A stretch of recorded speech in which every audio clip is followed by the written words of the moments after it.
Empezamos. Bueno, son dos temas. Uno de ellos es asma aguda y el otro es EPOC. La finalidad de esto son patologías que lo van a ver con frecuencia en su rutina de emergencia cuando empiecen a ser internado, y especialidades también. Entonces son dos temas que están con bastante frecuencia en las emergencias, y el manejo inicial es importante para que no termine estos cuadros en una unidad de cuidados intensivos, ¿no? Entonces vamos a desarrollar primero asma. Esto está en relación al consenso GINA, que cada año hace una corrección. GINA es para lo que es asma y el GOLD es para lo que es EPOC.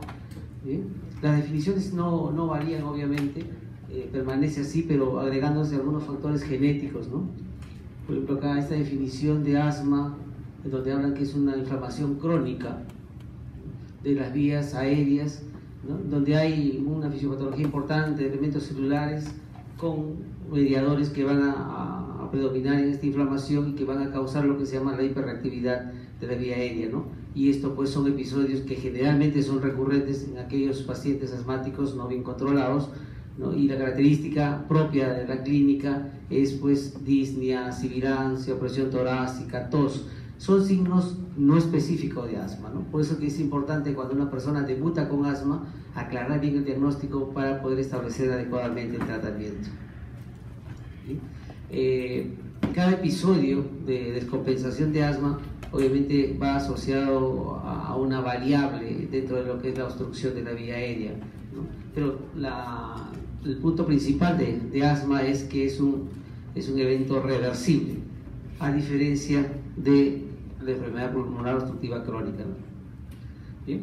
Lo que vamos a tratar es básicamente exacerbación de asma. El manejo del asma estable es un manejo netamente ambulatorio, de consultorio, donde se manejan otro tipo de medicación para sostener un proceso no inflamatorio a largo plazo y bloquear alguna de los aspectos de mediadores que ahora tenemos en el mercado. Bien, entonces exacerbación de asma, eso lo llaman pues básicamente cuando hay un empeoramiento de todo lo que es la función pulmonar y lo que es la sintomatología del paciente, ¿no? Se exacerba la tos, se exacerba sibilantes, ¿no? Y una de las características, cuando ustedes se enfrentan a un asmático, a veces viene, tengo tos, y ustedes le escuchan y está sibilando, ¿no? La tos es como un mecanismo de respuesta a esa hiperreactividad bronquial. ¿Sí? Entonces, esta exacerbación obviamente nos va a llevar a que disminuya el flujo expiratorio, y ese es justamente uno de los parámetros que se toman para poder evaluar al paciente en las emergencias. Todas las emergencias no hacen esto, no hacemos, ¿no? Incluso en el Hospital Revalente, donde trabajamos, obviamente porque no tenemos un medidor de flujo pico que es tan simple y tan barato, ¿no? Y mucho menos vamos a poder tener lo que es el volumen de expiración forzada al primer segundo. Entonces, estas son condiciones en las cuales obviamente sí tiene que trabajarse para poder establecer el grado de severidad que estamos enfrentando en el paciente que está descompensado de su asma. Bien, aquí obviamente esta lámina es de una generalidad, ¿no? Tenemos acá que dice las terapias primarias incluyen pues los famosos beta-2 agonistas de acción corta, ¿no? Y lo que se está proponiendo es la administración temprana del corticoide para disminuir la estancia hospitalaria y para disminuir la posibilidad de complicación en el paciente. ¿Bien? Las exacerbaciones severas obviamente pueden presentarse. Puede el paciente venir con asma leve y en el transcurso de que ustedes están medicando hacerse severa e incluso tener componente de compromiso o riesgo de vida. Cuando enfrentamos a un asmático es importante tener estos tres principios. La historia clínica. Ustedes que están yendo a emergencia y se están topando con las historias que realizan sus compañeros internos o nuestros residentes, que la historia es mala. Es una historia muy telegráfica, es una historia donde no dice nada, no se consigna mayor cosa. Entonces es importante, sí, tener una buena historia, la anamnesis del paciente, sus factores de riesgo, sus antecedentes de hospitalizaciones previas, si ha estado o no ha estado en cuidados intensivos, todo eso para ir catalogando al paciente de acuerdo al riesgo. El examen físico igual, vamos a avanzar acá, es una historia breve, cierto, en emergencia es una historia breve, pero una historia breve dirigida, concisa, a lo que yo estoy enfrentando. Si es un asmático, me va a interesar determinados puntos que tengo que consignarlo en la historia. ¿Bien? Entonces, acá como dice, tiempo de inicio, desde cuándo está con el espasmo, si hay algún factor desencadenante que la paciente pueda haber detectado, de repente el polvo, estaba frente a pinturas, movilizando papeles guardados, o sea, hay varios factores que pueden influenciar para el desarrollo de un asma inicialmente leve y después moderada severa, ¿no? No hay asmático que no tenga rinitis alérgica, no hay asmático que no haya hecho alguna vez un episodio de una crisis asmática moderada severa. Hay que buscar en base a la anamnesis si es que hay alguna reacción anafiláctica, de repente tomó un aire y ella no sabe o él no sabe y puede haber producido broncoespasmo, o tiene antecedente de una alergia medicamentosa y sin querer obviamente le administraron eso y empezó un componente inicial anafiláctico para posteriormente activar lo que es la hiperactividad bronquial, ¿no? ¿Sí? Y un punto importante en la anamnesis es ver la adherencia al tratamiento que tiene. La mayoría de pacientes asmáticos, si ustedes conocen, andan a veces solamente con su salbutamol, Ventolin o X marcas comerciales, ¿no? Solamente están de rescate nada más, no hay una terapia de mantenimiento. Entonces hay que ver si está adecuada la dosis, si está adherido al tratamiento, cumple o no el tratamiento que le ha dado su médico, y si es que ha habido cambios o no ha habido cambios antes de que inicie este último episodio. Otro aspecto que no hay que olvidar dentro de la parte de anamnesis, si este paciente ha estado consumiendo esteroides o usa inhaladores de esteroides como parte del tratamiento. ¿Cuántas visitas a emergencia ha hecho? Porque a veces vienen cada 3 días, cada 2 días y 5 espasmos. Ese paciente obviamente ya tiene que quedarse para poder compensarla o manejar bien la dosificación. El vicio que ustedes van a encontrar en los hospitales es: viene el paciente con asma, nebulízalo 3 veces, ponlo hidrocortisona, mejoró y se va, ¿no? Pero se va a la deriva porque no hay una indicación de qué cosa seguir o cómo seguir hasta que lo vea su control ambulatorio, ¿no? Y la realidad es pues, que el control ambulatorio de cualquier paciente pasa tranquilamente más de 10 o 15 días. Entonces esos 10 o 15 días puede volver a tener una recurrencia de asma con broncoespasmo y todo el cuadro clínico, ¿no? Bien, preguntar si es que ha tenido alguna vez un ingreso a cuidados intensivos, si lo intubaron en algún momento, ¿no? Porque obviamente con esto, si es positivo, vamos a tener que tener más cuidado, pues un paciente de alto riesgo. Obviamente ya nuestro esquema terapéutico va a variar, ¿no? Y si ha habido cuadros similares a esto, preguntar cuánto tiempo duró, qué tan severo fue antes de que se presente, si fue el mismo desencadenante de la vez anterior a la que tiene actualmente, y obviamente ver qué medicación es la que usa con frecuencia. Entonces, la parte anamnésica es importante para poder terminar. En las historias van a ver, paciente viene con 10 días, 2 días, nada más, silencio. Examen clínico, a veces pone pulmón sibilantes, ¿no? Entonces, eso de ahí, la rutina, el estar siempre con lo mismo, 3 nebulizaciones, hidrocortisona y revalúo, no es lo más adecuado que se hace, ¿no? Bien, tenemos que identificar en el paciente con asma cuáles son los factores de riesgo de muerte, ¿no? Es lo que básicamente buscamos en el asmático cuando estamos frente a él. Entonces hay que preguntar en la historia de asma, exacerbación previa, si ha tenido 2 o más hospitalizaciones en los últimos 12 meses, si ha habido más de 3 visitas a la emergencia, si se acaba un inhalador en un mes, es un paciente mal controlado, ¿no? Entonces tenemos que preguntarle, los inhaladores, ¿cuántos usa al mes? 1, 2, obviamente que es un paciente que constantemente está inhalándose, es un síntoma de un mal control y que por eso obviamente está en exacerbación de su asma como un factor de riesgo de muerte si no se trata adecuadamente. Bien, el uso de corticoides, porque el asmático ya sabe, se siente mal, va a la farmacia y compra su dexametasona, ¿no? Y empieza a tomar, o el farmacéutico tome su prednisona, a dosis baja le da, ¿no? Entonces es bueno saber cuándo fue, hasta cuándo estuvo tomando y qué dosis en la actualidad ha tomado antes de ingresar a la emergencia.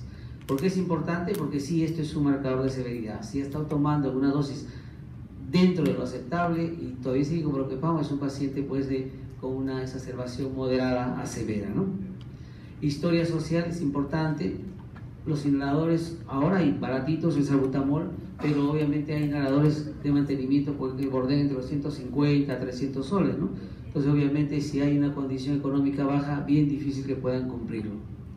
Si es que hay consumo de drogas ilícitas, si hay problemas psicosociales, qué enfermedades más están acompañadas, porque siempre vienen los pacientes mayores, siempre vienen con asma y compañía, ¿no? Entonces hay enfermedad cardíaca, hay enfermedad pulmonar, a veces son EPOC o fibrosis pulmonar. Entonces ahí viene un famoso síndrome que es el overlap EPOC-asma, ¿no? Que tiene casi la misma característica, pero que no es EPOC, pero que tampoco es, digamos, asma. Entonces estamos en eso que todavía no aclaran los criterios diagnósticos, ¿sí? Si es que hay componente o no de enfermedad psiquiátrica crónica.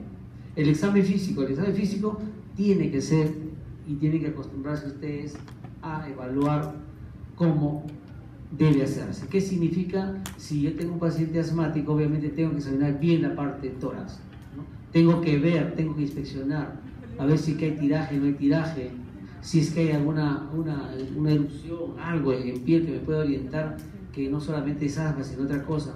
Entonces tenemos que hacer un buen examen clínico y ahí buscar signos de severidad, evaluar la presencia, si hay factores de complicación y qué más puede haber aparte de esa línea, qué otra patología puede estar, digamos, teniéndose en simultáneo, ¿no? Dentro de los signos de severidad es paciente taquicárdico, taquipneico, diaforético, o sea, ya nos está diciendo que es un asma grave, ¿no?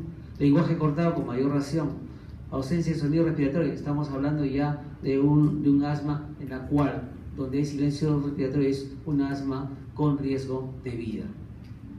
¿Ve? Ver el movimiento respiratorio, a veces es predominantemente abdominal, ¿no? Ustedes van a ver, levanten el polo, la camisa, la chompa, y van a ver cómo está el patrón ventilatorio, ¿sí? Y evaluar las condiciones alternativas de disnea, que es pues insuficiencia cardíaca aguda, cuerpo extraño en vía aérea, embolismo pulmonar. Por eso que la historia, si es que este paciente no tiene asma y le encontramos sibilancias, la historia es la que nos va a permitir tener parámetros para decir es un asmático. La parte genética juega un papel importante, sí.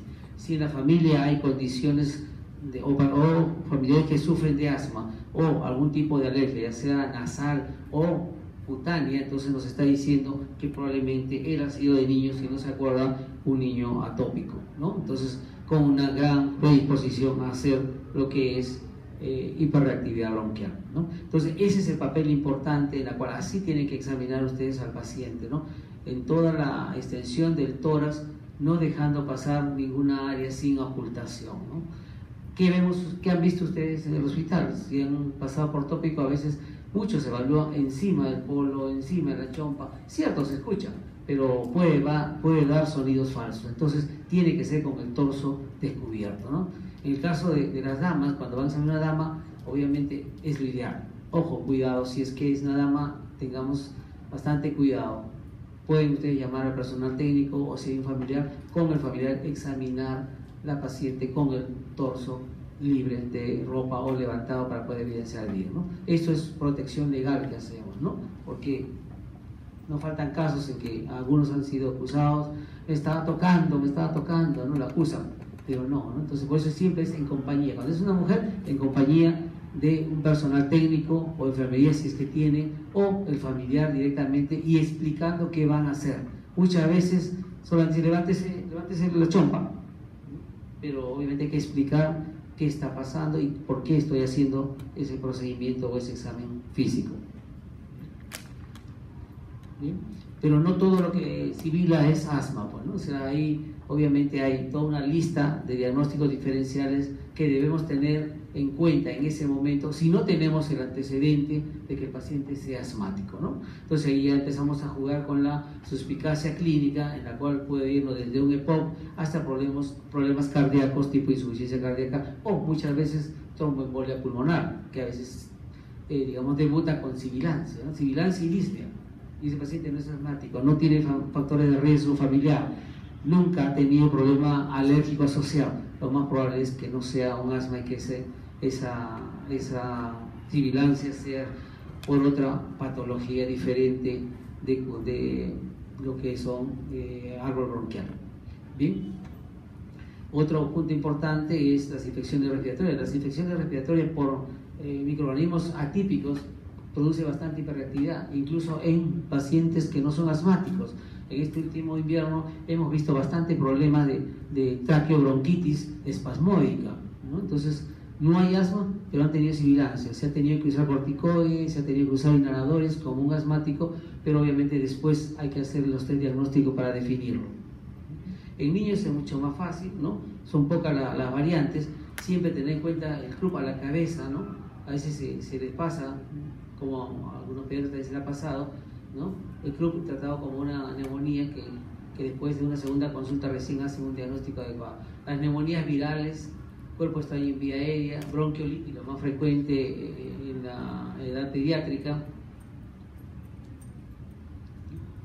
y las infecciones virales, un virus sincitial respiratorio, obviamente, que está predominando o predominaba en este invierno bastante en niños y también en adultos, que hacía confundir pues al cuadro respiratorio con la influenza A1N1, ¿no? Entonces son condiciones que hay que siempre pensar en el diagnóstico diferencial, ¿no? Obviamente el diagnóstico que se hace de un paciente que no tiene diagnóstico de asma, pero que viene con un broncoespasmo, con sibilancia, disnea, tos, obviamente ahí es una de las cosas importantes, es lo que es la realización de la espirometría, ¿no? Pero obviamente ninguna emergencia tiene espirometría, y eso ya es un punto diferente. En donde sí debemos tener es el medidor de flujo pico, ¿no? Que es lo que nos va a ayudar bastante para ver cuánto él tiene dentro de su basal, basal para lo que es la parte respiratoria, en relación a ir catalogando su descompensación en algo leve, moderado o grave, ¿no? Bien, entonces la medición de función pulmonar a través del volumen respiratorio forzado primer segundo, que es clave para correlacionar con la saturación. El hecho de hacer diagnóstico de anamnesis y todo está en simultáneo, nunca es primero 1, 2, 3, no. Si es un paciente que viene con una asma aguda, vamos conversando si puede hablar el paciente o la persona que la acompaña, y vamos haciendo las indicaciones respectivas mientras vamos terminando de evaluar o preguntar a los familiares o al paciente sobre algunos puntos de antecedentes, ¿no? Como dice, los test diagnósticos no deben retrasar el tratamiento. Esto evalúa pues la severidad de la exacerbación, y obviamente un marcador predictivo que se está usando es la hipercapnia, ¿no? Por eso que ahora, cuando veamos la parte del tratamiento, ya no se, digamos, se establece del uso de oxígeno a flujo alto, ahora es todo a flujo bajo, que ha demostrado que mejora muchas veces la estancia hospitalaria, ¿no? Los valores que se hacen de estas pruebas obviamente van a diferir pues, en relación a lo que es género, talla y edad, ¿no? Entonces, ese flujo respiratorio pico menor de 200 nos habla pues de una obstrucción severa, y cuando tenemos menos del 50% de su basal, si lo conocemos, si no lo conocemos podemos asumirlo, ¿no? Ya estamos hablando de una exacerbación severa. El otro elemento que nos ayuda, si no tenemos el flujo pico para realizarlo, o mucho menos la espirometría, es la saturación de oxígeno, ¿no? Obviamente esto es importante, monitorizar con cuánto llega ese paciente, con cuánto está al término del tratamiento inicial, para poder determinar si es que puede ir a casa o debe quedarse hospitalizado, ¿no? El niño, la saturación mayor de 95, obviamente cuando estamos con un niño con broncoespasmo, nuestro objetivo es eso, pasarlo más de 95. El adulto, menos de 92, obviamente ya nos está diciendo pues de que ese niño tiene que quedar hospitalizado, ¿no? Si le hemos dado ya beta-2 agonistas, le han puesto un corticoide, obviamente es un paciente que debe estar hospitalizado para evaluación, ¿no? ¿Sí? Los niveles menores de 90 en saturación, obviamente ya estamos hablando de un paciente que debe estar en una unidad crítica o en una unidad especializada ante la posibilidad de lo que es el apoyo ventilatorio, ¿no? La hipoxemia severa es obviamente un factor de riesgo para complicaciones tanto cardiovasculares y neurológicas, incluso puede causar la muerte. Y esto de acá pues se va evaluando, ¿no? Antes de que haya suplemento de oxígeno o 5 minutos después. ¿Le han puesto oxígeno? No, pasen 5 a 10 minutos, controlen cómo está la oximetría de pulso, si no, no va a tener un valor real. Y obviamente este monitoreo de pulso oxímetro se retira cuando ya alcanzamos los valores ideales. En niños más de 95, en adultos mayor de 92, excepto en las embarazadas y en los cardiópatas, que debemos tener más saturación para poder decir que está estabilizándose de su problema de broncoespasmo. La medición de gases arteriales, ojo, esto es importante, no es rutinario. Entonces no a todo asmático le vamos a tomar gasometría. Al que tiene factor de riesgo dentro de su anamnesis, al que está en una exacerbación moderada, severa, ahí sí tenemos que tomarle obviamente gasometría, ¿no? En niños, vuelvo a repetir, en niños más de 95% de saturación y menos, es predictor de ¿está bien? No, ahí. Niveles de menor de 90, cuidados intensivos. Este es el valor predictivo que tienen que ustedes tener si en algún momento nuestro país cambie y podamos tener lo que es el flujo pico expiratorio, menos del 50% de su valor predecido. Es un paciente que está en una exacerbación moderada. La hipercapnia obviamente es rara cuando hay un flujo mayor de 25 o mayor de 200 litros por minuto, pero sí nos va a ayudar en ver ese grado de hipoxemia, ¿no? Para poder titularlo como insuficiencia respiratoria. Una presión arterial de oxígeno menor de 60, con un CO2 mayor de 45 o mayor de 50 según los autores, ya estamos catalogados como una insuficiencia respiratoria aguda. Entonces este paciente está haciendo una exacerbación severa y esto tiene que ir a una unidad de manejo rápido, una unidad de manejo de cuidado crítico. ¿Qué otro test diagnóstico? La radiografía no se usa, salvo que tenga relación el episodio de asma con un proceso infeccioso y nuestro examen clínico nos informe de que hay algunos rales o estertores crepitantes que podamos considerar como posibilidad de infección agregada de tipo neumónica.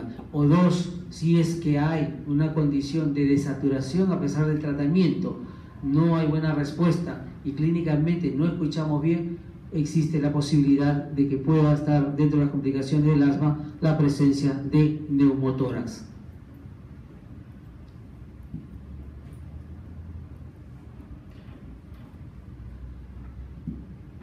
Bien.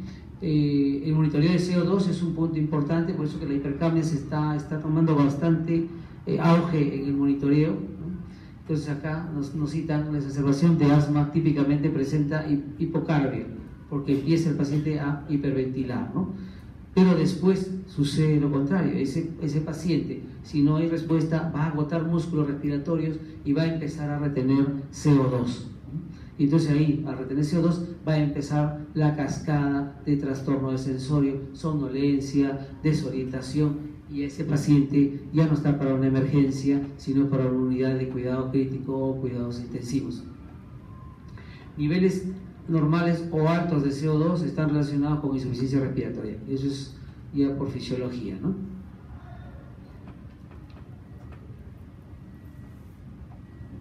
Bien, entonces esta es la clasificación de exacerbación de asma: leve, moderado, moderado severo y el resto respiratorio. Ahora, ¿qué hacen? Ahora han unido, ¿no? Leve, moderado, moderado severo, ¿no? Son los dos que están unidos en la última clasificación GINA, y el otro que es el asma exacerbado con riesgo de muerte o arresto respiratorio inminente.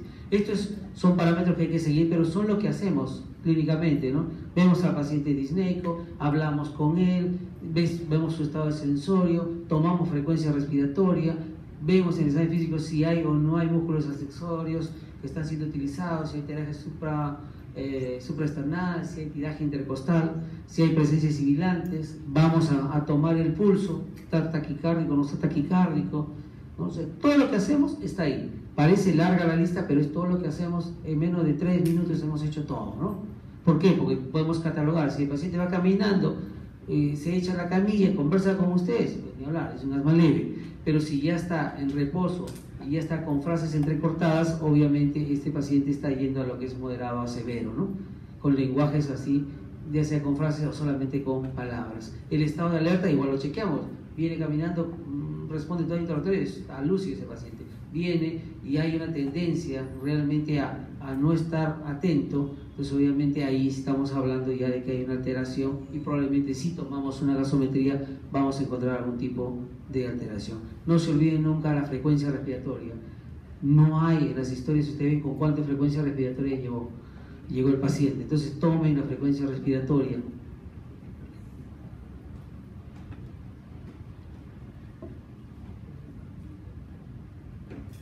Bien, el pulso paradojal obviamente no lo hacemos nadie lo hace. Eso es algo ya común, no lo hacemos.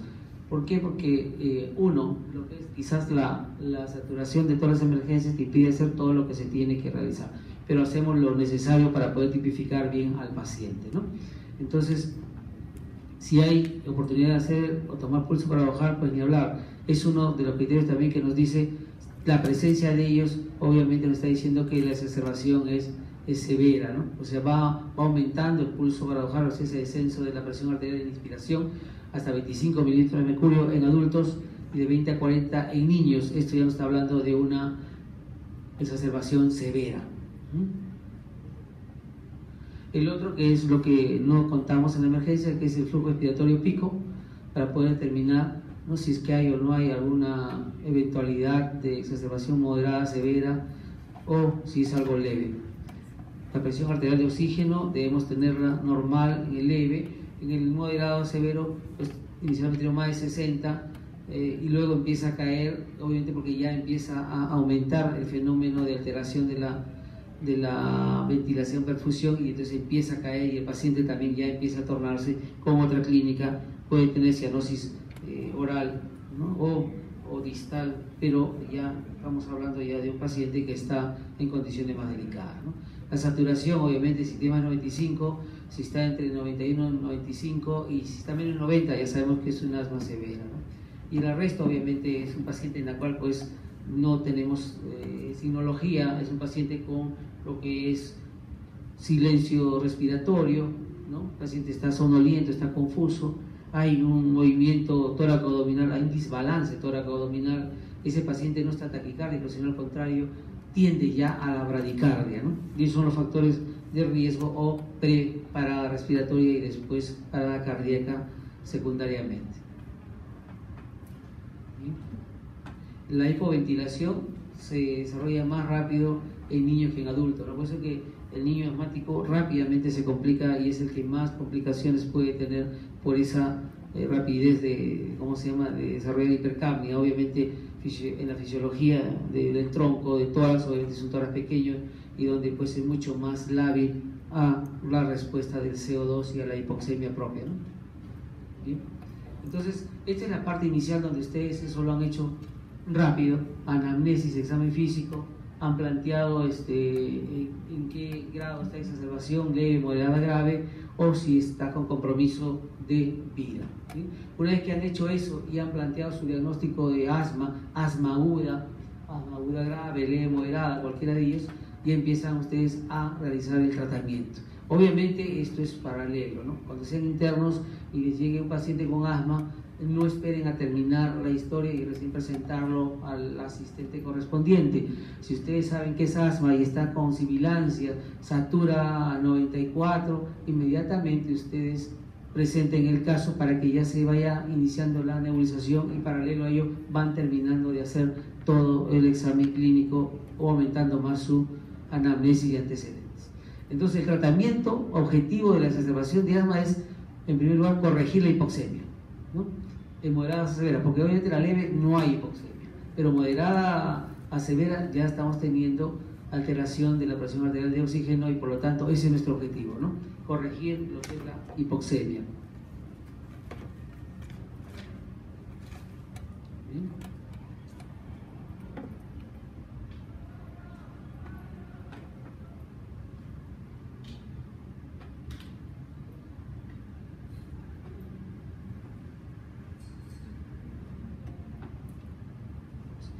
Bien, el segundo objetivo es revertir esa obstrucción de flujo aéreo. El asma tiene la ventaja de ser reversible, entonces tenemos que hacer rápidamente uso de los beta-2 agonistas de acción corta. ¿ya? Y la administración temprana de corticoides. Algunos dicen, no le administres, nebulízalo, está mejor que se vaya. No, está demostrado, de acuerdo a sus antecedentes, si ese paciente usa corticoides, ya sea orales o inhalatorios, ya está usando recientemente, ese paciente tiene que recibir lo que es corticoides sistémicos para evitar que se prolongue su estancia hospitalaria, ¿no? Y el tercer objetivo es, pues, reducir la posibilidad de recaída o exacerbación, ¿no? O recurrencia. Eso obviamente, pues, eso ya significa salir del cuadro agudo y ver el tratamiento de mantenimiento en el cual el paciente ha estado no teniendo adherencia en forma adecuada, ¿no? Entonces, cuando hay una obstrucción severa, obviamente sí, tiene que ir a terapia intensiva, pues ahí estamos hablando que es ya candidato a lo que es una terapia de soporte ventilatorio, ¿no? O sea, ese es nuestro objetivo, mejorar la hipoxemia, como con oxígeno, ¿no? Antes se daba volúmenes altos, ahora son volúmenes o flujos bajos que se administran en el paciente asmático. Bien, oxigenoterapia cuando tenemos una saturación de 93 a 95 o 94 a 98 en niños, ¿no? 11 o 12 años según la escala que se use. Cuando tenemos saturación de 95% en gestantes, podemos hacer uso del oxígeno si está desarrollando lo que es el broncoespasmo, ¿no? La administración por cánula o máscaras que toleren es lo que se emplea. Por eso le digo, las cánulas binasales que tenemos flujo hasta lo que es 0,28 o el Venturi, no a flujo alto, 0,34, 0,35, dependiendo la escala del Venturi que tengan, ¿no? Para tratar simplemente de mejorar esa hipoxemia. Entonces, ahí justo dice, terapia a flujo bajo es de una mejor respuesta fisiológica, ¿no? No debe retirarse el oxígeno si no tenemos un pulsoxímetro disponible. Tenemos que chequear cuál es la respuesta con la nebulización y con el oxígeno. Y esto significa, pues, que hay que mantener una vigilancia permanente con el paciente que está con el asma exacerbado, ¿no? Los beta-2 agonistas, que es lo que todos conocemos, ¿no? Ahí está lo que es el salbutamol, fenoterol, ¿no? Formoterol, terbutalina, que son beta-2 agonistas de acción corta, ¿no? Entonces, ¿esto debe ser administrado en asma aguda? Sí, debe ser. Precozmente, desde que llegue el paciente, ¿no? Obviamente, la escuela tanto americana y europea menciona que debe darse de uso los dispositivos MDI, o sea, los inhaladores, ¿no? O sea, la dosis ya establecida. Y son dosis altas que se dan de 4 a 8 PAF o inhalaciones cada 20 minutos. Y siempre con un espaciador, nunca directo, porque el paciente asmático muchas veces en moderado severa no va a tener fuerza inspiratoria, entonces tiene que ser con un espaciador. Está demostrándose que si empezamos beta-2 agonistas podemos evitar obviamente que desarrolle el asma en una etapa más severa o uno casi fatal. Si hay respuesta, obviamente va a reducir la hospitalización, porque obviamente mejora su función pulmonar, ¿no? Y el inicio de acción de los beta-2 agonistas es rapidísimo, de 5 minutos o menos ya está actuando los beta-2 agonistas, ¿no?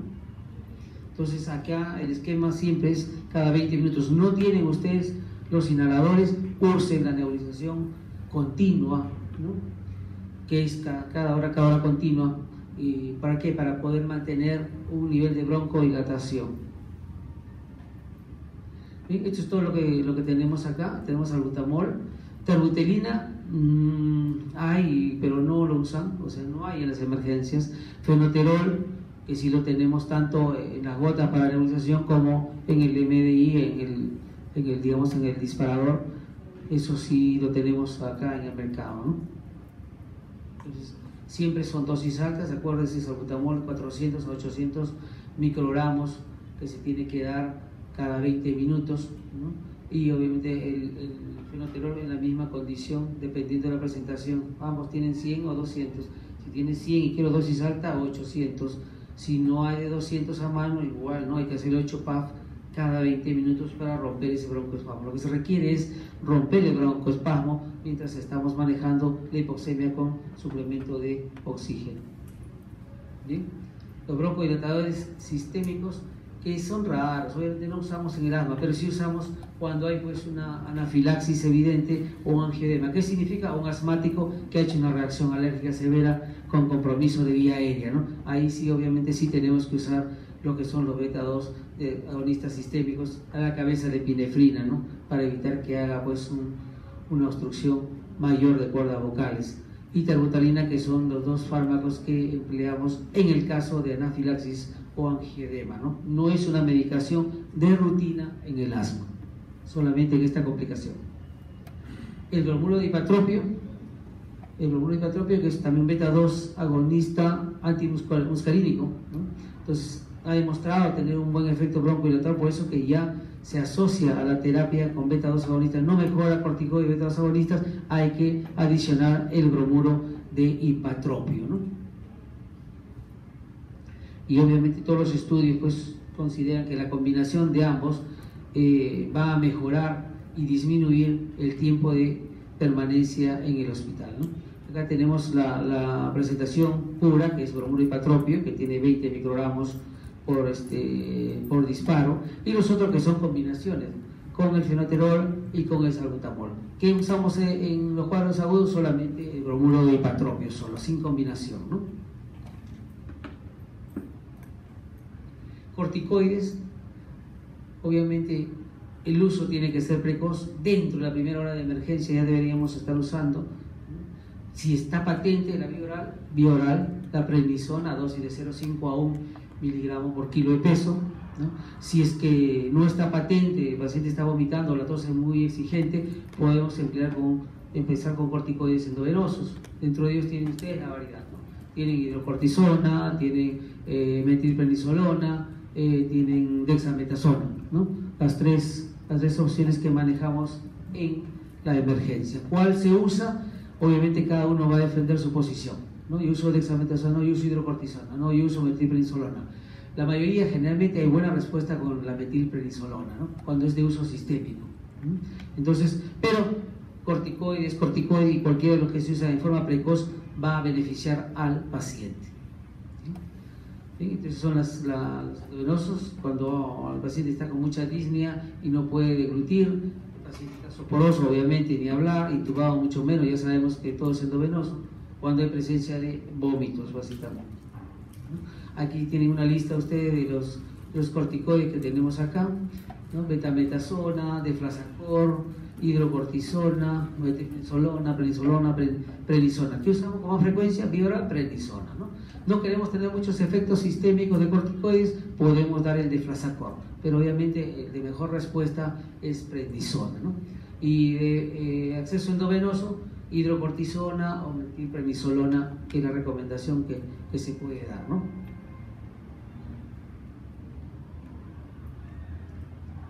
¿Sí? Tratamientos controversiales del asma, a la cabeza sulfato de magnesio. Esto es un medicamento en el cual no es de rutina, salvo cuando el paciente ya está entrando en un asma severa, y la dosis de administración 2 gramos en 20 minutos, y esto obviamente cuando tenemos pues un volumen inspiratorio forzado al primer segundo menos del 30% de su valor predecido basal, ¿no?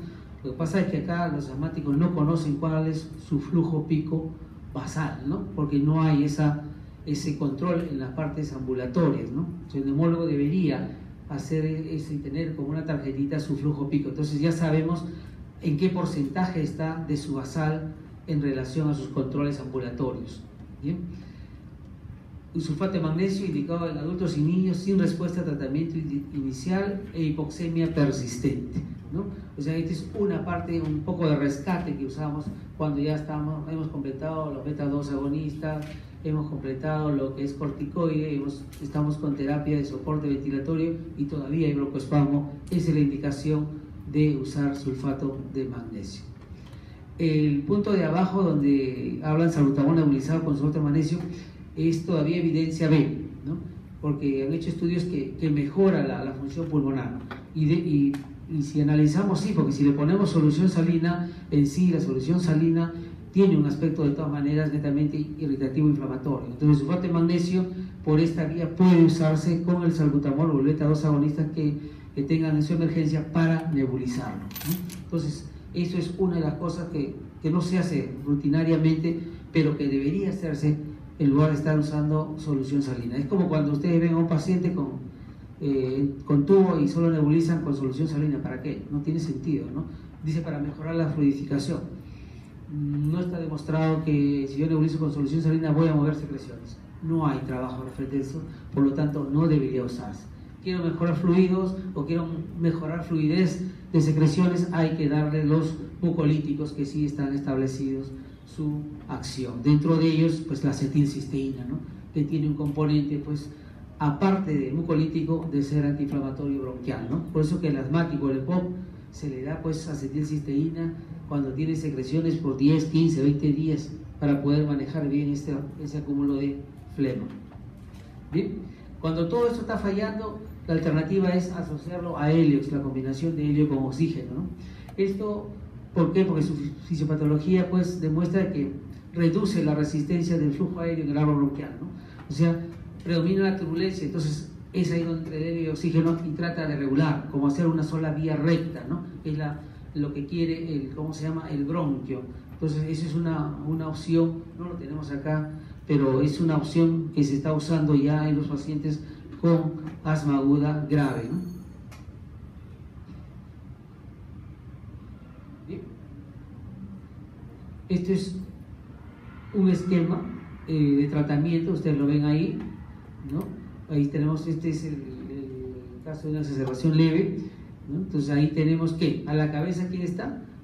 Los beta-agonistas de acción corta, ¿no? SAB, es en inglés, ¿no? Ahí tenemos los dos, salbutamol y terbutaline. Salbutamol de 200 a 400 microgramos, 2 a 4 inhalaciones cada 20 minutos durante 1 hora. Ese es el tiempo promedio de ver si 1 hora y reevaluar al paciente, salvo que se complique o desarrolle mayor insuficiencia respiratoria, ¿no? La terbutalina también, si lo tienen, pueden usarlo. Los glucocorticoides de acción sistémica, acá si hay patencia vía oral, prednisona, ¿no? Ahí está, 0.5 a 1 miligramo por kilo en 24 horas y no más de 10 días. De 5 a 10 días podemos suspender bruscamente sin ningún problema. Si ya pasamos de eso, sí tenemos que hacer un tapering, o sea, una disminución progresiva hasta llegar a la cantidad fisiológica y poder retirarlo el corticoide. ¿Bien? Entonces, corticoides, si es que no se consigue revertir la obstrucción pulmonar con los beta-2 agonistas, si el paciente estaba tomando ya glucocorticoides orales, es candidato a recibir ya precozmente corticoides sistémicos.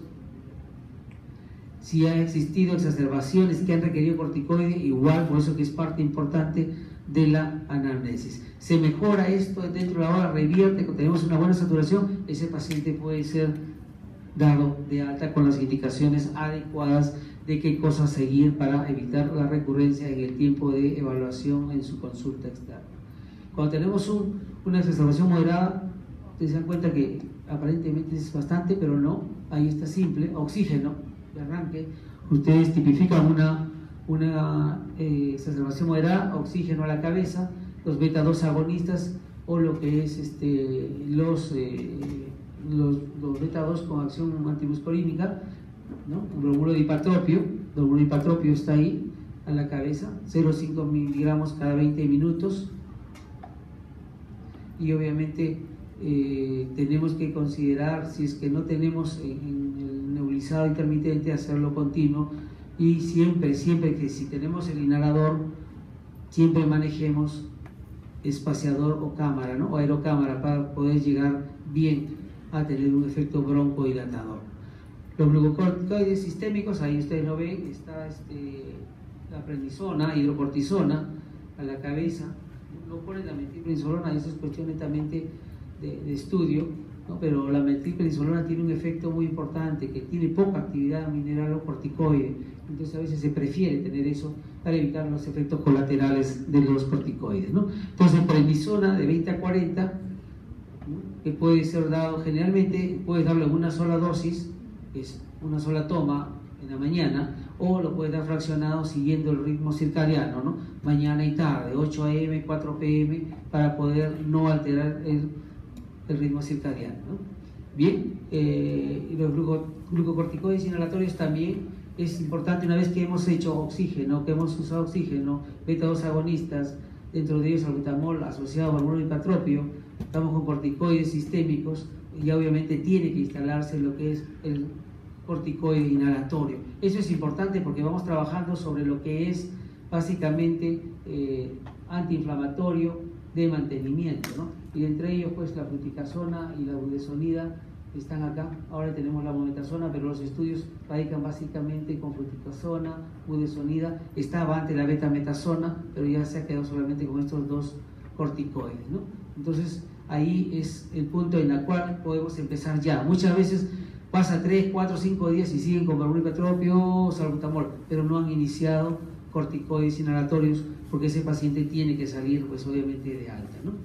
Bien, al igual que cuando empleamos glucocorticoides, si es que no hay mejoría con la primera dosis, o sea, estamos hablando de la hora de evaluación, si el paciente ha tenido corticoides inhalatorios o vía oral, ¿no?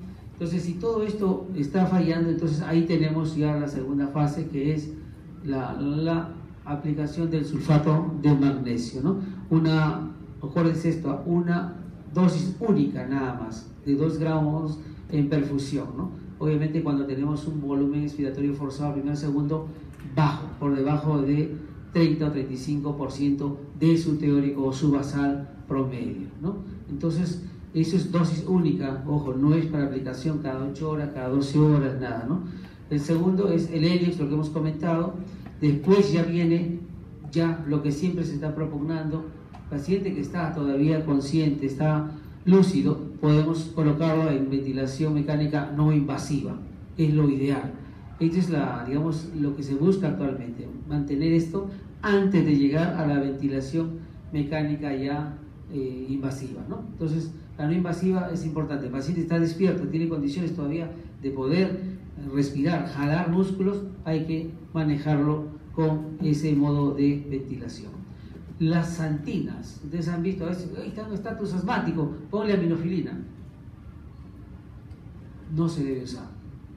No hay mecanismo establecido, por lo tanto no se debe usar.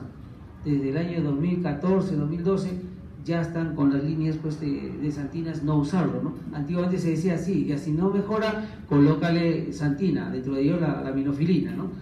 ¿Por qué? Porque supuestamente había un concepto de que mejoraba la contracción diafragmática, ¿no? Mejorando lo que era la función pulmonar, pero no ha demostrado ese efecto, por lo tanto no es recomendación usar las santinas o la teofilina, ¿no? Entonces esos son los dos aspectos de lo que es el manejo de exacerbación leve y el otro que es moderado grave. Obviamente el paciente con riesgo de vida es un paciente que ya está inmediatamente colocado en UCI, ese sí ya no tiene derecho a ventilación no invasiva, sino ya a lo que es ventilación o soporte ventilatorio total mecánico. Estamos hablando de intubación y todos los parámetros que deben seguir, ¿no? Bien, entonces, ¿cómo hacemos el control de respuesta al tratamiento? La monitorización continua es importante para ver la respuesta, ¿no? Los pacientes que fallan en responder al tratamiento, los pacientes con deterioro continuo son pacientes que obviamente van a ir ya modificando nuestra conducta y la vamos a ir derivando hacia otra unidad.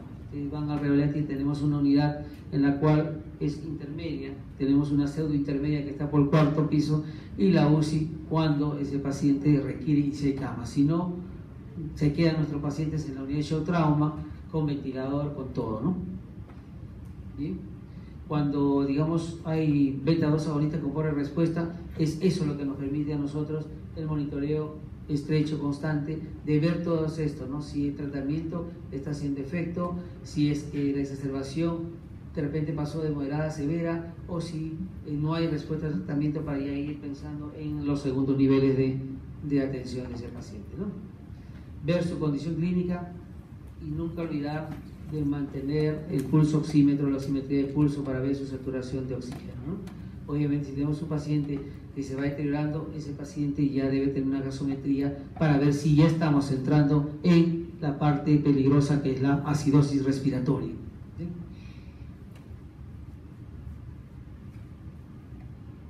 Esto es lo que más o menos le pongo ahí porque este es un algoritmo que salió publicado hace más de 2 años, pero el GINA resume bastante bien todo lo que es el algoritmo de manejo de los pacientes con exacerbación de asma.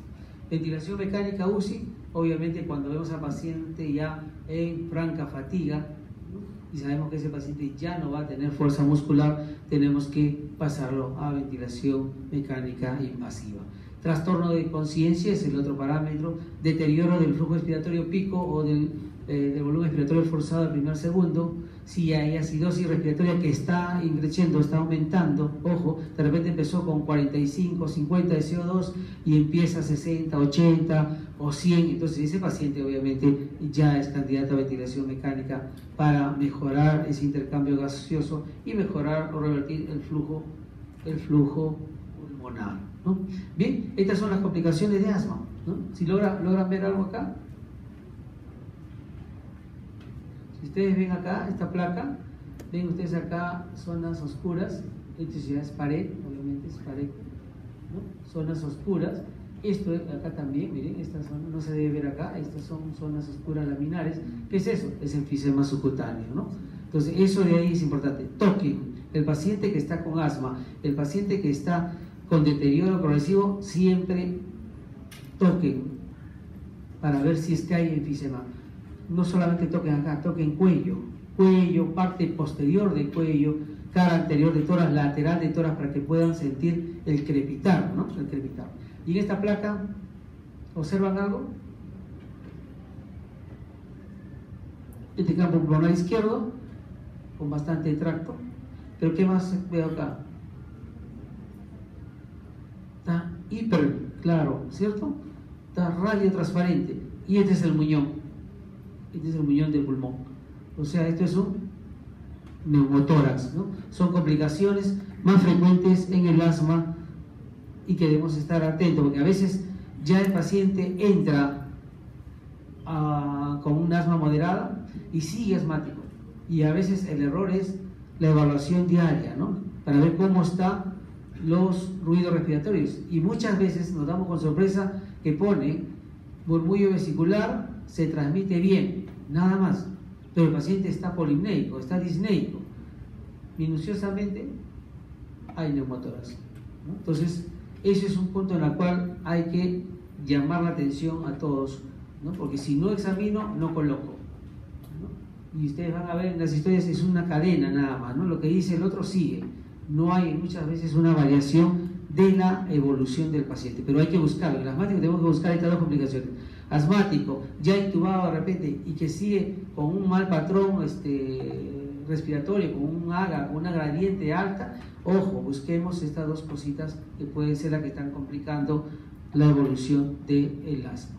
Bien, esto es lo que hace GINA, ¿no? Este es el consenso de GINA 2018, mantiene lo mismo, ¿no? Acá ya agrega corticoides orales, ya sea prednisona o prednisolona, o el endovenoso si es que es necesario, pero acá estamos hablando de leve moderado, en donde pues, el paciente habla en frases, sentado, está taquipneico, ¿no? Pero no hay tirajes, y tenemos acá algunos criterios.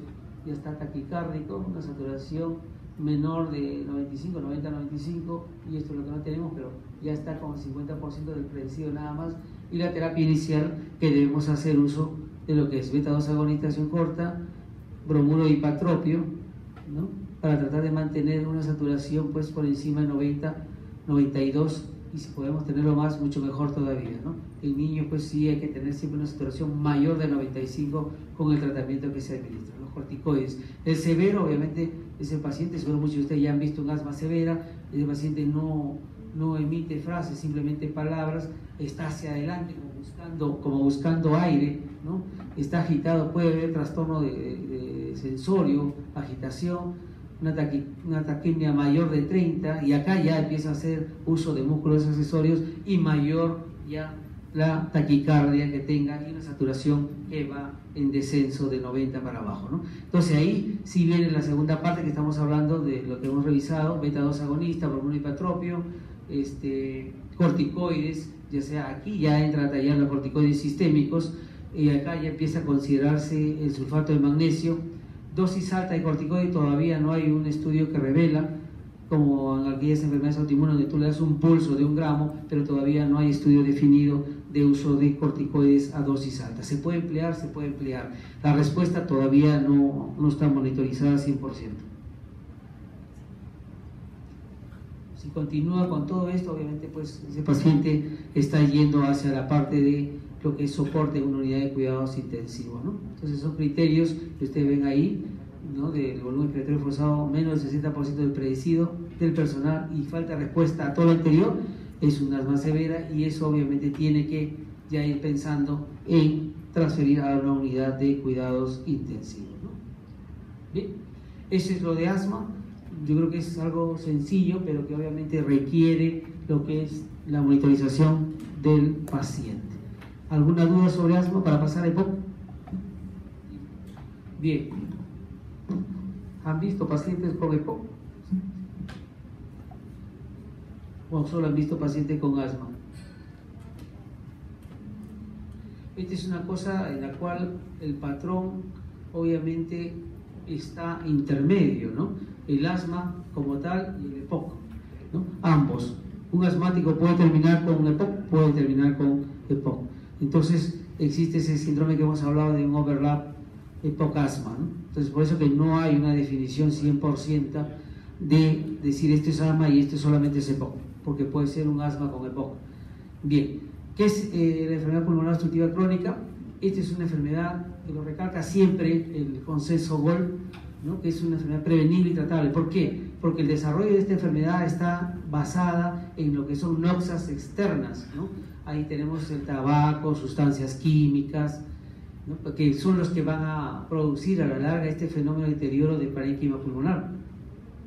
Es una enfermedad que se caracteriza por síntomas respiratorios persistentes, ¿no? Y que algunos de estos van a provocar una manifestación extrapulmonar, sistémica, ¿no? Entonces, ¿qué significa? Ese paciente, si ustedes ven al paciente con EPOC, van a ver un paciente adelgazado. Cuando está avanzado es un paciente adelgazado, consuntivo, ¿no? Porque obviamente una de las cosas en la cual va a evolucionar el EPOC y en la cual pues complica toda la vida del paciente, ¿no? Entonces es una enfermedad prevenible y tratable con síntomas respiratorios persistentes que se caracteriza por tener limitación al flujo aéreo, ¿no? Pero esta limitación de flujo aéreo es progresiva y eso básicamente porque va habiendo normalidades en forma lenta tanto de la vía aérea como de los alvéolos y esto va a provocar una reacción inflamatoria en todo el pulmón.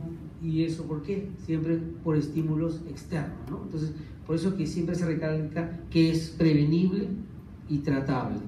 La mayoría de EPOCs a veces caminan sin saberlo hasta que hacen un primer cuadro muy severo y obviamente ya a veces la patología está avanzada, ¿no? Bien, las exacerbaciones y comorbilidades agravan la severidad, obviamente, ¿no? El EPOC que tiene cualquier una intercurrencia va a descompensarse más. ¿Cuál es el mecanismo del EPOC? Es el fenómeno inflamatorio a nivel de dos aspectos importantes: a nivel de vías aéreas pequeñas, donde produce inflamación y remodela las vías aéreas, y el otro a nivel del parénquima, que provoca destrucción. O sea, estamos hablando que empieza a haber enfisema, ¿no? Es una de las características. Y tenemos ahí pérdida de alveolares, pérdida de espacios alveolares con la elasticidad disminuida. Todo eso, esos dos aspectos van a producir que lo que está dentro de la fisiopatología del EPOC, que es la limitación del flujo aéreo. Entonces, esa es la fisiopatología del EPOC, limitación del flujo aéreo. ¿Por qué? Por un fenómeno inflamatorio o las dos vertientes en las cuales actúa ese proceso inflamatorio. ¿En quiénes vamos a decir este es un EPOC? Si no hay antecedente. Tenemos que buscar todos los criterios para empezar a decir este es un EPOC o este es un asma, que fue asma y que ahora ya está combinado con EPOC, ¿no? Entonces, todo paciente que tiene disnea, que tiene tos crónica, que aumenta la producción de esputo y hay asociados factores de riesgo, noxas externas, la posibilidad alta de que se trate de una enfermedad pulmonar obstructiva crónica. ¿Quién da el diagnóstico? La espirometría, ¿no? Obviamente la espirometría nos va a decir, es un fenómeno restrictivo, a diferencia del asma, que la espirometría es un fenómeno obstructivo, ¿no? Entonces, la espirometría es el gold estándar diagnóstico de EPOC. ¿Bien?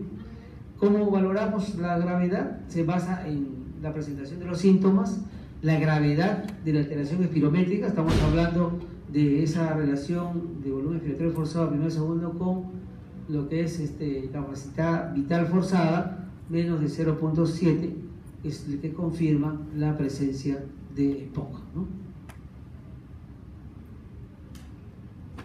Entonces, todo paciente que tiene disnea, tos crónica, aumento crónico de producción de esputo y exposición a factores de riesgo, obviamente es un paciente, hasta mostrar lo contrario, que está cursando con un EPOC. Disnea es una disnea progresiva, esto empeora con el tiempo hasta hacerse con el ejercicio, ¿no? Lo reporta como que tengo que hacer fuerza para respirar, ¿no? Tengo un peso en la espalda, tengo un peso en el pecho, dice, ¿no? Es la característica de la disnea. Y una tos crónica, esa tos que dura después de un proceso inflamatorio, ¿no? Aunque ahora estamos viendo las famosas tos coqueluchoide que están durando 6 semanas, ¿no? Pero la tos crónica en un paciente con disnea que moviliza flema, inicialmente de no coloración y luego ya con coloración, y que está asociado a que es tabaquista o trabaja en donde manipula polvos, sustancias químicas, combustibles, obviamente es un paciente en la cual ya está nuestra impresión diagnóstica yendo para la vertiente del EPOC, ¿no? Como dice ahí, considerar EPOC y practicar la espirometría si están presentes estos indicadores en todo individuo mayor de 40 años, ¿no? Estos indicadores no son diagnósticos por sí mismos, pero la presencia de cada uno o varios de ellos, junto con una espirometría positiva, nos va a definir el diagnóstico de EPOC. Bien, los factores de riesgo para EPOC, ahí lo están viendo, son noxas externas, exposición al humo de tabaco, lo que es factor ocupacional, manipulando lo que son elementos orgánicos e inorgánicos, todo lo que condiciona que haya inhalación de polvos y sustancias químicas, en donde hay pues toda una fisiopatología importante en la cual pues hay una remodelación de todo el árbol bronquial con destrucción de parénquima, y que obviamente pues uno de los aspectos a veces más principales también es la parte climatológica, ¿no? Vemos acá. ¿Es fácil hacer diagnóstico diferencial de EPOC? Sí, porque obviamente tiene unas variantes. El EPOC siempre es un inicio a edad mediana, ¿no? El asma precozmente, tempranamente, hasta adelantante, que empieza con la primera bronquiolitis y después sigue con broncoespasmo y finalmente lo catalogan ya como un asma. Si hay antecedente familiar, padres, tíos asmáticos, probable es que esta paciente también, o esta bebé o bebé, tenga pues un componente de hiperactividad bronquial que va a debutar con asma en cualquier momento de su vida, ¿no? Entonces tenemos esa diferencia del EPOC y asma. Uno empieza más tardío, otro empieza más temprano, ¿no? Los síntomas son lentos, progresivos en el EPOC. Hay una historia de elementos tóxicos que dañan pulmón, y a diferencia del asma, pues obviamente que lo más como antecedente importante tenemos es que hay rinitis, hay eczemas, o sea, problemas dermatológicos, cutáneos, alérgicos, y la historia familiar de asma, que es importante, ¿no? El otro es el famoso síndrome de overlap, que tiene de los dos, ¿no? Tanto del asma como del EPOC, y simplemente eso va a hacer el diagnóstico diferencial con una espirometría, a ver cuál está predominando, lo obstructivo o lo restrictivo. Si es restrictivo, es un EPOC que ha evolucionado de un asma, o si ha tenido asma anteriormente y desarrolla esta restricción, con seguridad que hay un componente de este famoso síndrome de overlap asma-EPOC. La bronquiectasia obviamente es un factor rápidamente que lo diferencia. Ya ha habido alguna secuela de alguna enfermedad pulmonar que ha dejado bronquiectasias, o dos, que haya habido, digamos, unas bronquiectasias congénitas. Entonces, pero la característica de esto es que es francamente un esputo purulento y siempre está asociado a infecciones bacterianas, ¿no? Entonces vamos a encontrar siempre, cuando hagamos el examen físico, estertores gruesos, crepitantes gruesos, no los finos del proceso de consolidación, condensación agudos, sino esos crepitantes gruesos, ¿no? Y ahí obviamente se imponen los estudios imagenológicos de demostrar que hay bronquiectasia. ¿Cuál es? La placa de tórax definitivamente no va a ser simplemente si es que hay neumonía o no, pero la tomografía sí nos va a permitir determinar si es que hay bronquiectasias y dentro del patrón pulmonar qué cosa es lo que puede haber, ¿no? Entonces, se hizo en base al estudio GOLD una clasificación de EPOC, ¿no? Pero esto lo hicieron basado en espirometría, ¿no? En lo que es el volumen expiratorio forzado primer segundo, post aplicación de broncohilatador, ¿no? Entonces ahí tenemos los cuatro grados, GOLD 1, 2, 3 y 4, que está básicamente en relación al BEF, ¿no? Al BEF 1.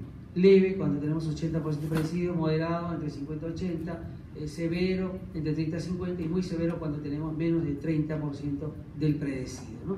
Esto es lo que obviamente si tenemos una basal de BEF previamente y que llega al hospital y podamos tener nosotros también un flujo pico expiratorio o un peak flow para poder determinar cuál es su porcentaje del predecido de ese paciente y catalogarlo en qué EPOC, GOLD 1, 2, 3 o 4 se encuentra. Bien, entonces el EPOC es amplio, la terapia de mantenimiento es diferente, la exacerbación del EPOC es lo que queremos ver, igual que la exacerbación de asma que hemos visto, ¿no? Entonces el EPOC pues exacerbado es, digamos, todo un evento natural en la cual todas las características aumentan, ¿no? La disnea, aumenta la disnea de acuerdo a su basal, la tos también, hay expectoración y empieza a desarrollar todo un fenómeno de intensidad de síntomas diferente de su basal, ¿no?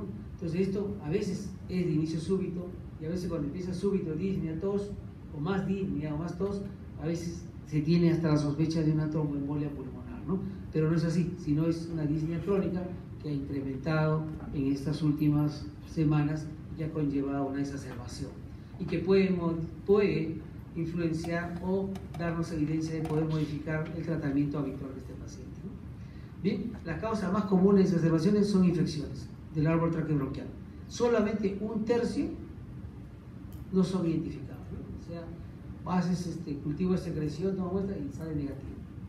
Entonces, ese tercio generalmente lo tenemos nosotros, ¿no? Porque nunca nos encontramos, bien raro que encontremos un cultivo de secreción, ¿no? Pero obviamente sí tienen que hacer pacientes que tienen EPOC móvil de secreción, háganle cultivo de secreción, pídale BK de todas maneras, en nuestro país obviamente es una condición importante.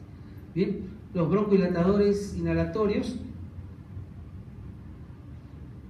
los beta-2 agonistas con o sin anticolinérgicos y los glucocorticoides son los tratamientos efectivos para la exacerbación. O sea, es lo mismo que el asma, pero acá obviamente ya es de inicio con beta-2 combinado con bromuro de dipatropio y glucocorticoide sistémico, ¿no? Bien, los pacientes con EPOC exacerbado con signos clínicos de infección, obviamente esos tienen que sí usar tratamiento antibiótico. Es la única indicación que podamos usar antibióticos, no tengamos la mala costumbre, es un EPOC, voy a prevenirle. No vas a prevenir nada, simplemente tenemos que hacer bien el examen y demostrar que hay una infección bacteriana para poder iniciar antibióticos, sino que vamos a crear resistencia antibiótica, ¿no? Como ya tenemos ya, ¿no? Bien, la ventilación mecánica no invasiva en EPOC también se está insistiendo en que eso debe ser previo a llegar a una intubación invasiva o con ventilador mecánico, ¿no? Está demostrado que si hay un buen patrón de ventilación invasiva con buenos parámetros instalados, mejora todo el componente de acidosis respiratoria, su pH mejora, no hay necesidad de intubación y obviamente pues la disnea también va a mejorar y vamos a cortar el periodo hospitalario, ¿no? ¿Con qué se asocia la mortalidad en el EPOC? Con la acidosis respiratoria. Una acidosis respiratoria severa, permanente, constante, a pesar del tratamiento, estamos hablando de que ese paciente tiene una alta tasa de mortalidad. La presencia de comorbilidades importantes, ojo, estos EPOC generalmente son personas mayores, son pacientes hipertensos, son pacientes diabéticos, o han sido pacientes coronarios, pues todos esos van a, digamos, aumentar la tasa de mortalidad. Si tengo un paciente con insuficiencia cardíaca o de repente cor pulmonar se asocia con EPOC, obviamente la evolución no va a ser nada buena, no va a ser rápido, puede ser lento o puede complicarse mucho más. Esto es importante porque cuando ustedes informen al familiar tienen que ir adelantando cómo está, porque si no, lo característico es nunca me han informado nada, ¿no? Entonces tienen que informar. Usted ve un paciente, al familiar tienen que informarle. ¿Por qué? Para que sepa realmente cómo está el paciente. Y no se olviden siempre en la historia, si ustedes se informan, consignen, se informa familiar, prima, hija, tal, del estado delicado del paciente. Entonces ya legalmente ustedes se están salvando y saben que informaron al familiar. Es un punto importante. Dos, otro elemento que va a aumentar la tasa de mortalidad es la necesidad de soporte ventilatorio, ¿no? Entonces, obviamente, todo paciente con EPOC que llega a requerir ventilador mecánico es un paciente que tiene una alta chance de mortalidad y que obviamente ahí va a depender bastante cómo está su estado basal pulmonar para poder tener una respuesta adecuada, ¿no? ¿Cuáles son los factores de riesgo de exacerbación? Obviamente, el GOL 1 y 2 tienen bajo riesgo, ya 3 y 4 sí son los que van a tener exacerbaciones y exacerbaciones severas, ¿no? Un elemento importante a considerar es la presencia de reflujo gastroesofágico, ojo, y de hipertensión pulmonar. Reflujo gastroesofágico que puede simular incluso hasta una sensación de ahogo nocturno, ¿no? Me levanté con aire, tuve que sentarme, no podía respirar, y muchas veces es un reflujo gastroesofágico, ¿no? Entonces, si es que hay eso, obviamente sí es necesario hacer un estudio endoscópico para precisar y tomar las medidas de prevención. Mientras se le puede decir al paciente, levante la cabecera, 30 a 40 grados, coma hasta las 8, no se acueste inmediatamente a haber cenado, para evitar que el reflujo sea mayor. Y la hipertensión pulmonar obviamente tiene que ser evaluada y demostrada para que empiece el tratamiento y no exacerbe un EPOC si el paciente lo tiene de fondo, ¿no? Bien, entonces ya sabemos que GOL 1 y 2 son de bajo riesgo de exacerbación, 3 y 4 sí son de alto riesgo, porque obviamente ya tienen hospitalizaciones o exacerbaciones por año y han sido hospitalizados al menos una vez dentro de estas dos exacerbaciones que ha tenido. ¿Bien? Entonces,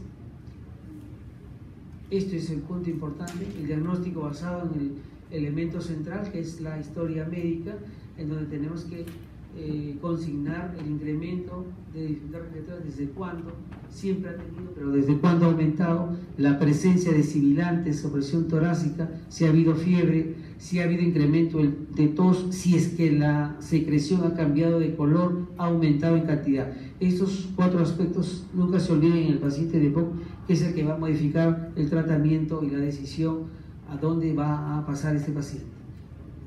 ¿Bien?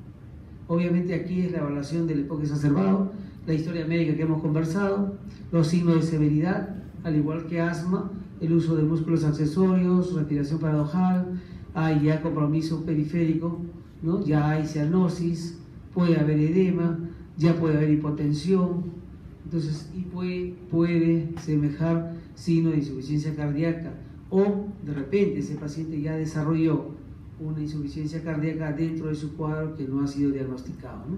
Y sobre todo cuando ya tenemos un compromiso del estado basal mental que nos está diciendo que ese paciente tiene un EPOC exacerbado severo, y si ya entramos en estado confusional o letargia, es un paciente que debe ir esperando la unidad crítica o la unidad de cuidados intensivos.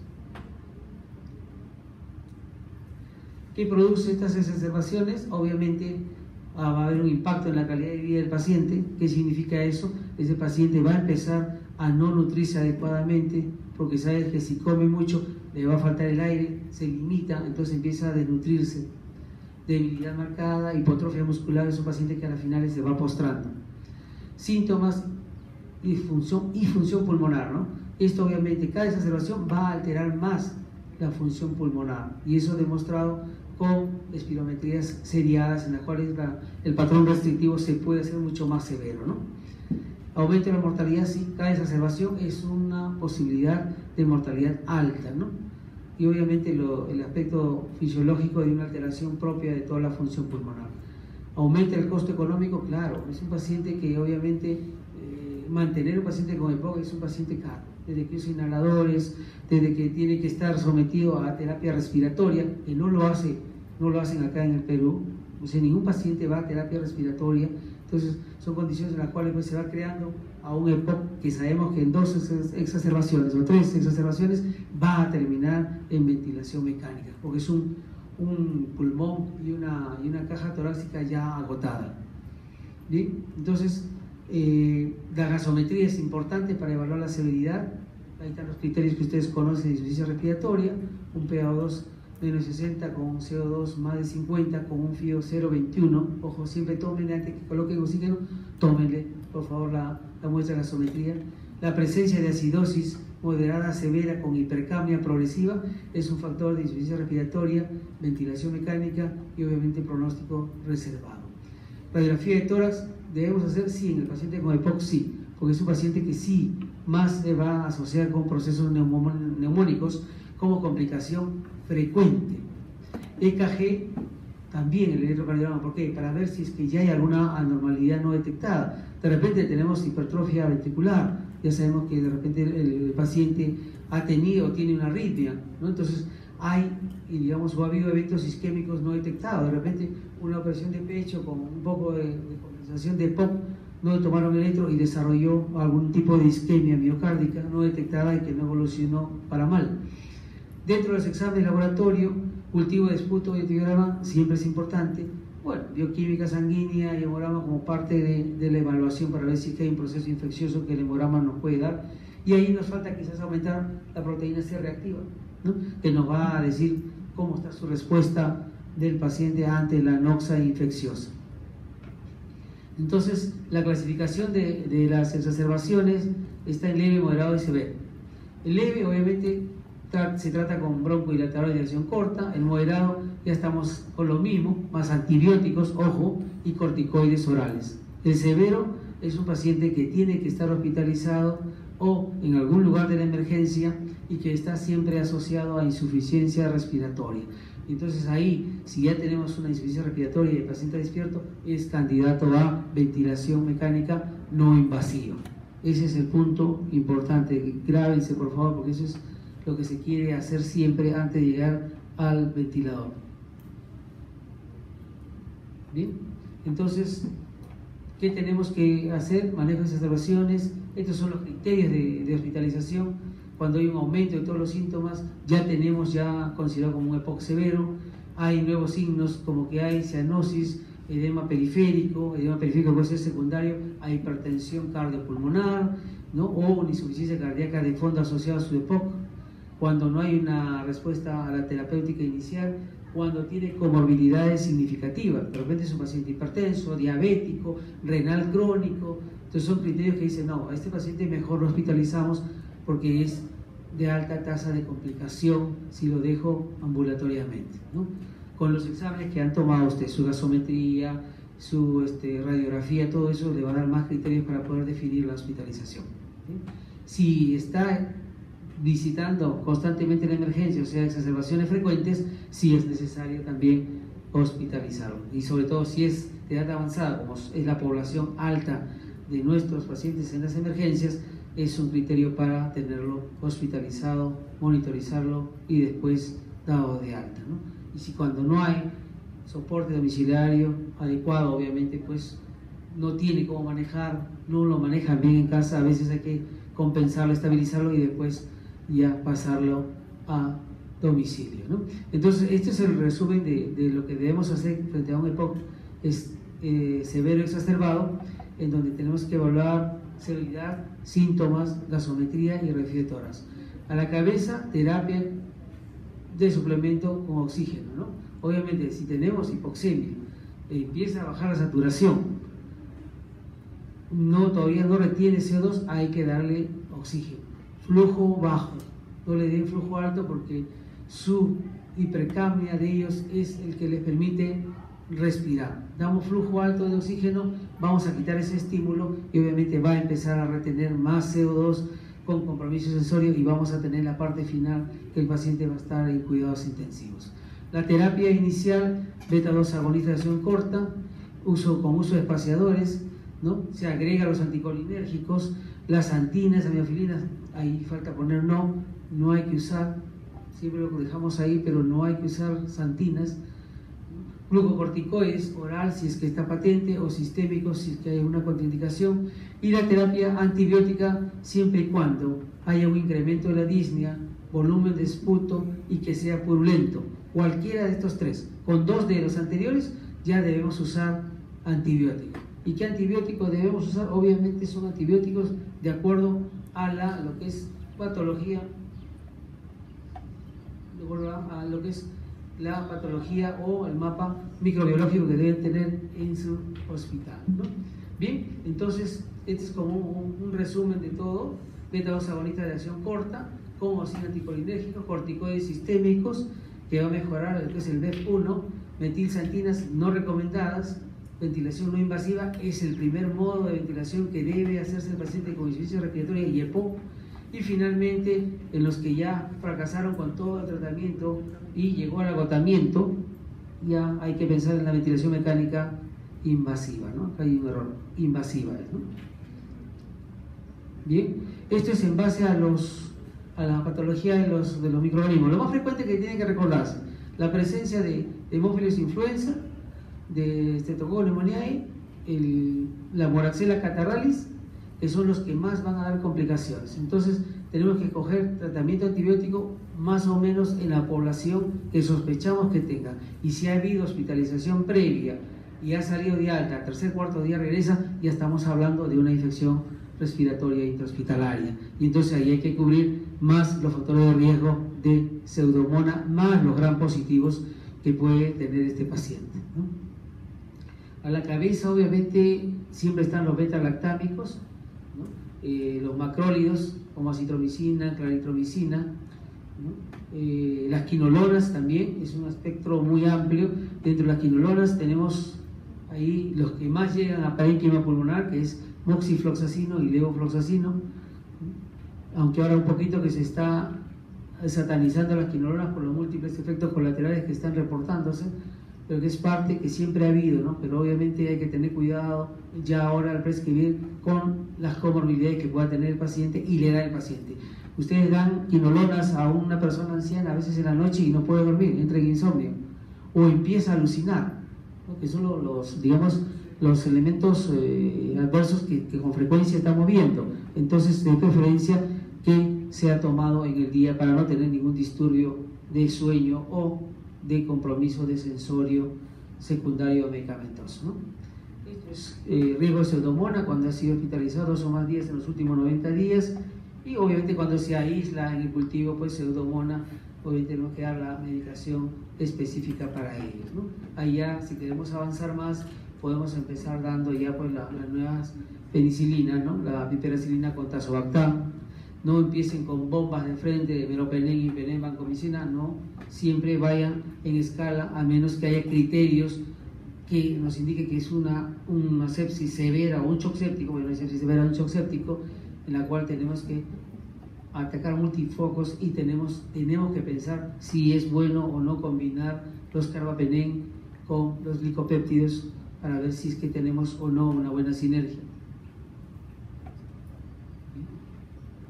Estos son los criterios de ventilación no invasiva: disnea moderada a severa, acidosis moderada a severa, hipoxemia, ¿no? Siempre hay que empezar con no invasiva. Obviamente los criterios de exclusión pues están en paro respiratorio, cuando haya inestabilidad hemodinámica, ya sea hipotensión o shock, o hay arritmia, o hay problema coronario, ese paciente no va a entrar a la ventilación invasiva. Cuando el paciente ya está con compromiso sensorio, ¿no? Entonces, para la ventilación invasiva, no sé si han visto ustedes, es un arnés a presión bien fuerte y tenemos que tener al paciente despierto para que pueda ayudarnos a ventilar adecuadamente. Y para la ventilación mecánica, obviamente todo lo que fracasó en la parte anterior, inclusive con la ventilación no invasiva, no hay mejora de la hipoxia, la hipoxemia, sigue habiendo una gradiente, el PAFI sigue alterado, obviamente ese paciente ya hay que ayudarlo con ventilación invasiva, ¿no? Entonces, acá estas indicaciones: resume estado postparo respiratorio o cardíaco, con disminución de conciencia, agitación psicomotriz, aspiración masiva o vómito persistente, es mejor usar ventilación invasiva, porque obviamente si le ponemos una invasiva puede vomitar y aspirarse y vamos a crear un problema mayor todavía. Bien, la incapacidad persistente para mover secreciones, aquellas personas que ustedes escuchan que pues, tienen pues secreciones abundantes, ¿no? Y la enfermera se mata colocando la sonda como si va a llegar, y obviamente eso no es posible. Esas son condiciones en las cuales, asociado a una alteración de la oximetría de pulso, para poder decir que este paciente tiene que entrar a ventilación mecánica invasiva, ¿no? Entonces, obviamente, un paciente con una frecuencia o taquipnea mayor de 35, con una frecuencia cardíaca con tendencia a la bradicardia, esto es un paciente que nos está diciendo: voy a hacer paro, así que mejor méteme máquina porque si no vamos a tener complicaciones. ¿Bien? Y para la UCI, obviamente, son los mismos criterios que se requieren para ventilación invasiva, ¿no? Lo que tiene que estar en una unidad especial. Disnea severa que no responde a terapia inicial, cambios en el estado mental, hipoxemia persistente, puede encontrar hasta una PaO2 menos de 40 mm de mercurio o una hipercapnia más de 60, hemos encontrado hasta 120, lo máximo que hemos encontrado el paciente estaba dormido, obviamente con un patrón malo, pero que mejora rápidamente con la respuesta a la ventilación mecánica, ¿no? Acidosis respiratoria severa, persistente, y cuando hay inestabilidad hemodinámica que requiera ventilación mecánica, pasa automáticamente a cuidados intensivos, ¿no? Entonces, si tenemos la opción de que el paciente haya evolucionado bien, los criterios de alta, cuando ese paciente ya tiene condiciones de usar broncodilatadores de acción prolongada, ¿no?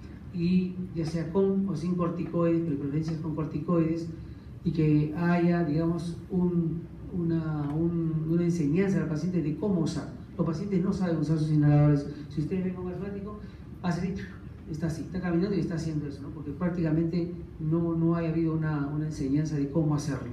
Bien, requerimiento de beta-2 agonista no más de 4 horas, de cada 4 horas, o sea, cuando estamos dando tratamiento y ya hemos espaciado los beta-2 agonistas cada 6, cada 8, ya ese paciente ya está en condiciones de ir pensando en darle el alta, ¿no? Paciente que está estable, 12 a 24 horas, ¿qué significa? Mantiene buena saturación, buena frecuencia cardíaca, buen patrón respiratorio, beta-2 agonistas en tiempo prolongado, ese paciente también ya está en condiciones de alta, ¿no? Y obviamente este es un punto importante, paciente con conocimiento de correcto uso de medicamentos. Esa es la parte que nos queda a nosotros, la parte floja todavía, el paciente sale y no le decimos cómo tiene que hacer uso de su medicación, ¿no? Y obviamente cuando el paciente ya está en condiciones de ser autosuficiente, ¿no? Capaz de comer, alimentarse, levantarse solo, obviamente es un criterio de alta. Bien, eso era todo lo de POC. Si hay preguntas, dudas, si no, nos vemos. ¿Alguna duda sobre POC, asma, experiencias que han tenido, algo que he dicho y que no han hecho por ahí, o algo que han hecho y no he dicho? Doctor, el uso de adrenalina en asma severa. En asma severa se usaba antes, ¿no? Pero está demostrado que a veces el efecto, digamos, colateral es más que el beneficioso, ¿no? ¿Por qué? Porque hay la población de asma, gente joven, sí puedes hacer, pero hay gente mayor con cardiopatía, no puedes hacer. ¿Por qué? Vas a desarrollar arritmias o vas a desarrollar vasoespasmo, o sea, síndromes coronarios secundarios al uso de adrenalina, ¿no? Como hemos visto, ¿no? A un señor de 75 años que pusieron con una asma que no mejoraba con 3 nebulizaciones, con corticoides, seguía cerrado, le pusieron adrenalina e hizo dolor de pecho con cambios electrocardiográficos, ¿no? Pero que fue felizmente transitorio por el vasoespasmo que produjo la adrenalina, ¿no? Por eso que la adrenalina y la terbutaline están indicados en pacientes con asma que empiezan a hacer broncoespasmo secundario a una anafilaxis. De repente come champiñones y es alérgico. A ese paciente sí hay que aplicarle adrenalina, porque si es el fenómeno, tenemos el fenómeno vasoconstrictor, ¿no? Para disminuir la respuesta de la reacción anafiláctica. ¿Otra pregunta? Todo paciente con asma tiene que necesariamente ustedes ver que la nebulización tenga la adecuada neblina, si no usamos los MDI. ¿Por qué? Porque a veces lo colocan y están con un flujo bajo que apenas sale neblina, o sea, el vapor, ¿no? Entonces ese es un punto importante, o sea, las enfermeras saben, pero a veces lo coloca el técnico y lo coloca bajito hasta que hay un poquito nada más y obviamente no va a haber una respuesta adecuada, ¿no? ¿Alguna otra pregunta? ¿Hoy día tiene guardia en el hospital? ¿Alguno de ustedes tiene guardia en el Revaleti? ¿No? Están de vacaciones. Otro grupo. El grupo que faltó. ¿Así? Bueno. Bien, ¿alguna pregunta más? EPOC y asma son los que van a